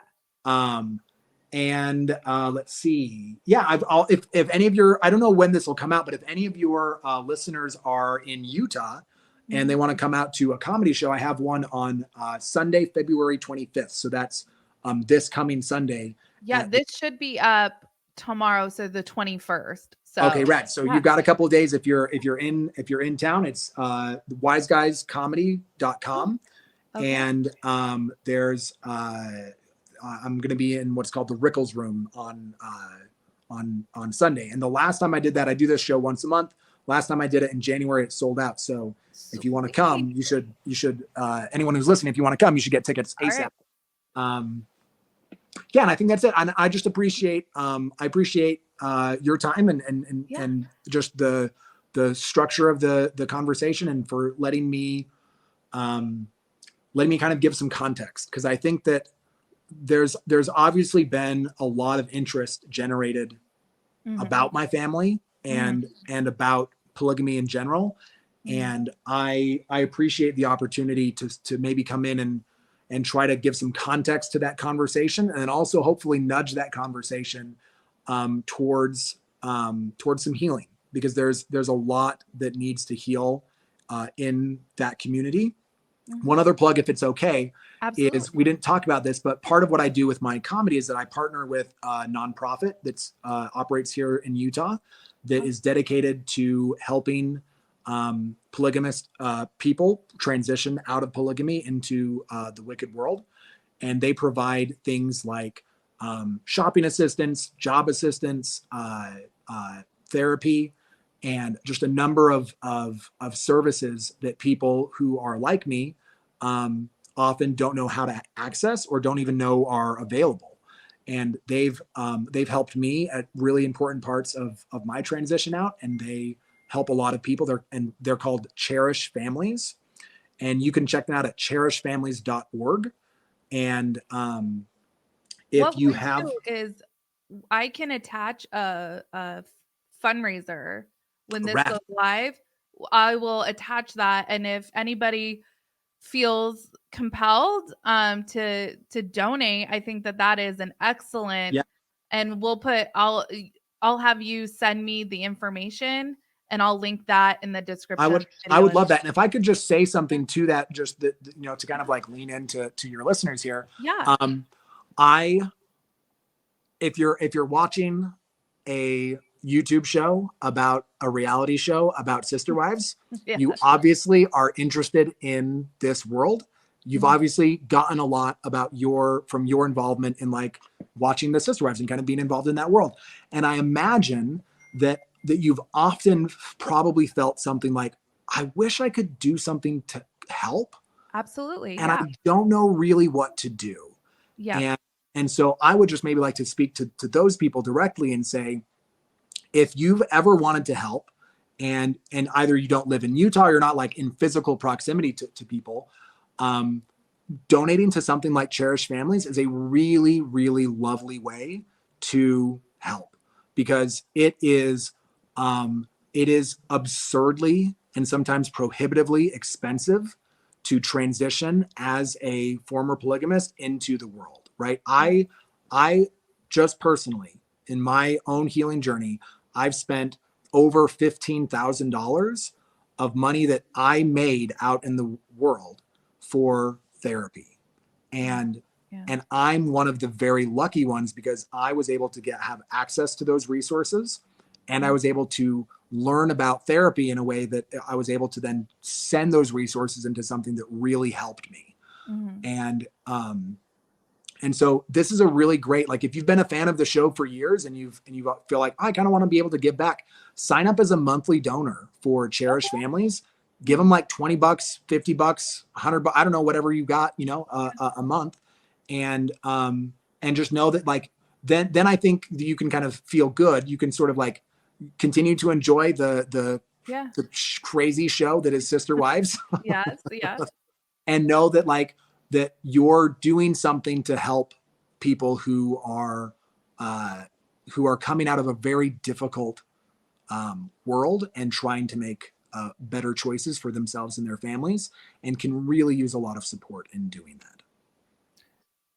That's awesome. And I will link all of that. Thank you so much for coming on and talking to me and just enlightening all of us. And I think it also kind of puts Kody in a new light. At least for me, it does, because learning that, he's like considered your liberal uncle. That was like a wow for me. Yeah, I appreciate the invitation, and just your openness to the context, and I hope that what I've shared today helps us kind of live forward with more compassion for everyone who's involved in in difficult dynamics like this, right? Like I think we're at a very important period in human history where there's a lot that has to heal. And the more compassionate that we can be with ourselves and with everyone else as we're going through that healing, the quicker and more effective that healing will be. Definitely. Definitely. Well, thank you so much, Ben. All right. Have a good night, everybody.